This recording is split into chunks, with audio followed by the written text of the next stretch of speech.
RCB 18 ವರ್ಷಗಳ ವನವಾಸದ ನಂತರ 18ನೇ ವರ್ಷಕ್ಕೆ ಕಪ್ಪನ್ನು ಗೆದ್ದಿದೆ.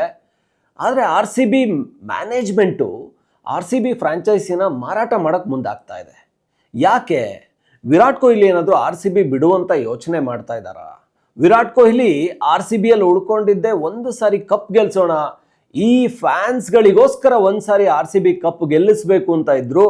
ಅವ್ರಿನ್ ಮುಂದೆ ರಿಟೈರ್ಮೆಂಟ್ ತಗೋತಾರೆ. ಆ ಕಾರಣಕ್ಕೇನಾದರೂ ಫ್ರಾಂಚೈಸಿನ ಮಾರಾಟ ಮಾಡೋದಕ್ಕೆ RCB ಮ್ಯಾನೇಜ್ಮೆಂಟ್ ಯೋಚನೆ ಮಾಡ್ತಾ ಇದೆಯಾ?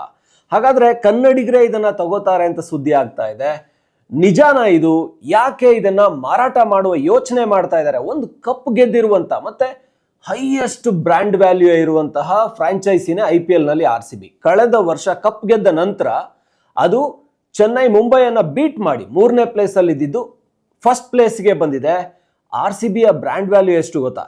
ಕೇಳಿದ್ರೆ ನೀವು ಅಚ್ಚರಿ ಪಡ್ತೀರಾ. ಈಗ RCBಯ ಬ್ರ್ಯಾಂಡ್ ವ್ಯಾಲ್ಯೂ ಕಪ್ ಗೆದ್ದ ಮೇಲೆ $269 ಮಿಲಿಯನ್ $, ಅಂದ್ರೆ 23,866 ಕೋಟಿ ಅಂದಾಜು. ಸ್ವಲ್ಪ ಆಚೆ ಈಚೆ ಆಗುತ್ತೆ, ಯಾಕೆಂದ್ರೆ ಡಾಲರ್ ರೇಟ್ ವೇರಿ ಆಗೋದ್ರಿಂದ.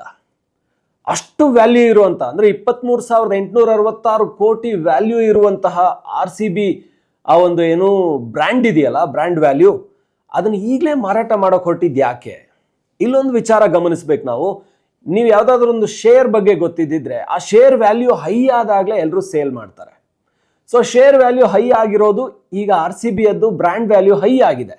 ಈಗ ಮಾರಾಟ ಮಾಡಿದ್ರೆ ಸಿಕ್ಕಾಪಟ್ಟೆ ಲಾಭ ಗಳಿಸ್ಬೋದು ಅಂತ ಡಿಯಾಗಿಯೋ ಅಂತ ಮ್ಯಾನೇಜ್ಮೆಂಟ್ ಏನಿದೆ RCBಯದ್ದು, ಡಿಯಾಗಿಯೋ, ಸೊ ಅವ್ರಿಗಿರುವಂಥ ಐಡಿಯಾ. ಹಾಗಾಗಿ RCBನ ಮಾರೋದಕ್ಕೆ ಹೊರಟಿದ್ದಾರೆ ಅಂತ ಅನ್ನೋದು ಒಂದು. ಇನ್ನೊಂದು ಕಡೆ ವಿರಾಟ್ ಕೊಹ್ಲಿ RCBಗೆ ಈ ಸೀಸನ್ನ ನಂತರ ರಿಟೈರ್ಮೆಂಟ್ ಹೇಳ್ತಾರೆ. ಅಂದ್ರೆ ಅವ್ರು ಹೇಳ್ತಾ ಇದ್ರು, ನಾನು ನನ್ನ ಕೊನೆವರೆಗೂ ನಾನು ಲೀಗನ್ನ ಏನಾದರೂ ಆಡಿದ್ರೆ ಅದು RCBಗೆ ಆಡ್ತೀನಿ, ನನ್ನ ಲಾಯಲ್ಟಿ ಏನಿದ್ರು RCBಗೆನೆ. ಹಾಗಾಗಿ RCBಗೆ ಲಾಯಲ್ಟಿ ಇಟ್ಕೊಟ್ಟಿರುವಂಥ ವಿರಾಟ್ ಕೊಹ್ಲಿ ಇದ್ರೇನೆ RCBಗೆ ಬ್ರ್ಯಾಂಡ್ ವ್ಯಾಲ್ಯೂ ಇರೋದು. ವಿರಾಟ್ ಕೊಹ್ಲಿಗೋಸ್ಕರನೇ RCBಯನ್ನ ಏನು ಬೆಂಬಲಿಸುವ ಏನು ಫ್ಯಾನ್ಸು ದೇಶಾದ್ಯಂತ ಅಲ್ಲ, ಜಗತ್ತಿನಾದ್ಯಂತ ಇದ್ದಾರೆ. ಒಂದು ವೇಳೆ ವಿರಾಟ್ ಕೊಹ್ಲಿ ರಿಟೈರ್ ಆದರೆ ಆಗ RCB ಬ್ರ್ಯಾಂಡ್ ವ್ಯಾಲ್ಯೂ ಫುಲ್ ಕುಸಿದು ಬಿಡುತ್ತೆ. ಹಾಗಾಗಿ ವಿರಾಟ್ ಕೊಹ್ಲಿ ಇದ್ದಾಗಲೇ, ಆ ಬ್ರ್ಯಾಂಡ್ ವ್ಯಾಲ್ಯೂ ಇದ್ದಾಗಲೇ ಮಾರಾಟ ಮಾಡಿಬಿಡೋಣ ಅಂತ ಮ್ಯಾನೇಜ್ಮೆಂಟ್ ಅಂದ್ಕೊಳ್ತಾ ಇದೆ. ಇದು ಫ್ಯಾನ್ಸ್ಗಳಿಗೆ ಬೇಜಾರಾಗುವಂಥ ವಿಷಯ. ವಿರಾಟ್ ಕೊಹ್ಲಿ ರಿಟೈರ್ಮೆಂಟ್ಗೆ ಏನು ಏಜ್ ಆಗಿದೆ? ಧೋನಿ 43ನೇ ವರ್ಷಕ್ಕೆ IPL ಆಡ್ತೀನಿ ಅಂತ ಹೊರಡ್ತಾ ಇದ್ದಾರೆ. ವಿರಾಟ್ ಕೊಹ್ಲಿಗೆ ಏನು 36-37 ಏಜ್ ಆಗಿದೆ ಅಷ್ಟೇ. ಇನ್ನೂ ಒಂದು 5-6 ವರ್ಷ ಆಡ್ಬೋದು RCBಗೆ. ಇನ್ನೂ ಒಂದು 5 ಕಪ್ಪನ್ನು ಗೆಲ್ಸ್ಕೊಡ್ಬೇಕು ವಿರಾಟ್ ಕೊಹ್ಲಿ RCBಗೆ ಅಂತ ಫ್ಯಾನ್ಸ್ ಇದ್ದಾರೆ. ಇನ್ನು ಟೀಮ್ ಹೆಂಗಿದೆ ಹೇಳಿ ಮಾಡಿಸ್ದಂಗಿದೆ RCB ಟೀಮು. ನೀವು ಓಪನರ್ಸ್ ನೋಡಿ, ಮಿಡ್ಲ್ ಆರ್ಡರ್ ನೋಡಿ, ಅಥವಾ ನೀವು ಟೇಲ್ ಎಂಡರ್ಸ್ ನೋಡಿ, ಅಂದ್ರೆ ಫಿನಿಷರ್ಸ್ ನೋಡಿ ಹೆಂಗಿದ್ದಾರೆ RCBಯಲ್ಲಿ.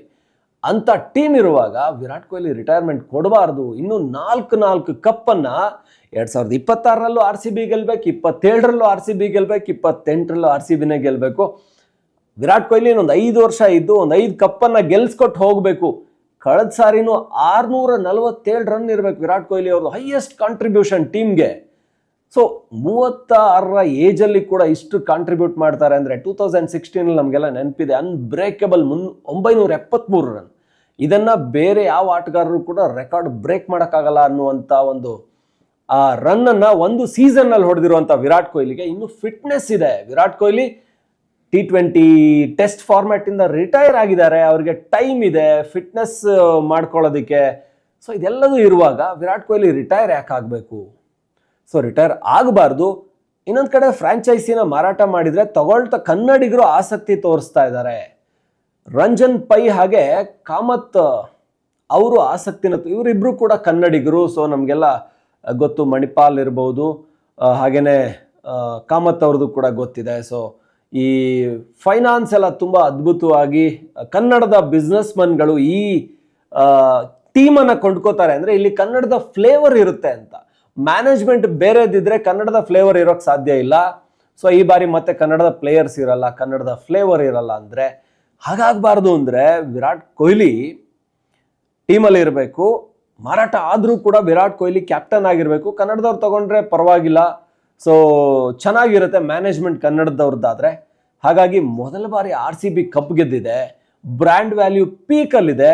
ಈ ಟೈಮಲ್ಲಿ ಮಾರಾಟ ಮಾಡಿದರೆ ಮ್ಯಾನೇಜ್ಮೆಂಟ್ಗೇನೋ ಲಾಭ ಆಗ್ಬೋದು. ಆದರೆ ಹೊಸ ಮ್ಯಾನೇಜ್ಮೆಂಟ್ ಬಂದು ಟೀಮಲ್ಲಿ ಏನಾದರೂ ಚೇಂಜಸ್ ಮಾಡುವಂಥದ್ದು, ಇಲ್ಲಾಂದರೆ ಸೆಟ್ ಟೀಮ್ನ ಏನಾದರೂ ಡಿಸ್ಟರ್ಬ್ ಮಾಡುವಂಥದ್ದು, ಆ ಥರದ್ದೇನಾದರೂ, ಅಥವಾ ಏನು ಈ ಕೋಚ್ ವಿಚಾರದಲ್ಲಿ ಒಂದಷ್ಟು ಕೋಚ್ ಮಾತನ್ನು ಕೇಳಿದೆ, ಇಲ್ಲಾಂದರೆ ಏನು ಆ ಮೆಂಟರ್ಸು ಸ್ಟಾಫ್ಸು ಇವ್ರ ಮಾತನ್ನು ಕೇಳ್ದೇನೆ ಏನೋ ಒಂದಷ್ಟು ತಮಗೆ ಇಷ್ಟ ಬಂದು ಚೇಂಜಸ್ ಮಾಡೋಕೆ ಹೊರಡೋದು, ಇದನ್ನು ಮಾಡಿದರೆ ಸೊ ಟೀಮ್ ಪರ್ಫಾರ್ಮೆನ್ಸ್ ಮೇಲೆ ಹೊಡೆತ ಬೀಳುತ್ತೆ. ಯಾಕೆ ಒಂದು ಕಪ್ ಗೆದ್ದಿರೋ ಟೈಮಲ್ಲಿ ಯಾಕೆ ಮ್ಯಾನೇಜ್ಮೆಂಟ್ ಚೇಂಜ್ ಆಗಬೇಕು? ಇಲ್ಲಿವರೆಗೂ ಏನು ಫ್ರೀಡಮ್ ಕೊಟ್ಟಿರಲಿಲ್ಲ. ಒಂದಷ್ಟು ವಿಚಾರಗಳಲ್ಲಿ ಆ್ಯಂಡಿ ಫ್ಲವರ್ ಕೋಚ್ ಆಗಿ ಬಂದ ಮೇಲೆ ಟೀಮ್ ಸಖತ್ತಾಗಿ ಪರ್ಫಾರ್ಮ್ ಮಾಡ್ತು. ಅಂದರೆ ಕಳೆದ ಮೆಗಾ ಆಕ್ಷನ್ ಏನಿತ್ತು, ಆಕ್ಷನ್ಲಿ ಮಾಡಿದಂಥ ಟೀಮ್ ಇತ್ತಲ್ಲ, ಎಸ್ಪೆಷಲಿ ದಿನೇಶ್ ಕಾರ್ತಿಕ್ ಅವರ ಸ್ಟ್ರಾಟಜಿ ಇತ್ತಲ್ಲ, ಅದು ವರ್ಕ್ ಆಗಿದೆ. ಸೊ ಇನ್ನು ಮುಂದೆನೂ ಹೀಗೆ ಇರಲಿ, RCB ಕಪ್ ಮತ್ತಷ್ಟು ಗೆಲ್ಲಿ ಅಂತ ಫ್ಯಾನ್ಸ್ಗಿದೆ. ಅದಕ್ಕೆ ವಿರಾಟ್ ಕೊಹ್ಲಿ ರಿಟೈರ್ ಆಗಬಾರ್ದು. ಆದರೆ ಇಷ್ಟು ಬ್ರ್ಯಾಂಡ್ ವ್ಯಾಲ್ಯೂ ಇರುವಂಥ ಟೀಮನ್ನು ಈಗ ಮಾರಾಟ ಮಾಡಿದರೆ ಲಾಭ ಅಂತ ಯೋಚನೆ ಮಾಡ್ತಾ ಇದ್ದಾರೆ.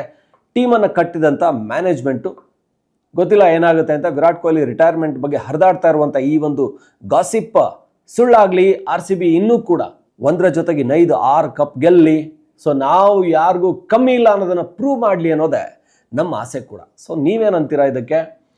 RCB ಹಾಗೆ IPL ಮುಂದಿನ ರಿಟೆನ್ಷನ್ನು ಅಪ್ಡೇಟ್ಸು ಇದ್ರ ಬಗ್ಗೆ ಕೂಡ ಒಂದಷ್ಟು ಸುದ್ದಿಗಳನ್ನು ಪ್ರತಿನಿತ್ಯ ಕೊಡ್ತಾ ಇರ್ತೀವಿ. ಸೊ ನೋಡ್ತಾ ಇರಿ ಒನ್ ಇಂಡಿಯಾ ಕನ್ನಡ.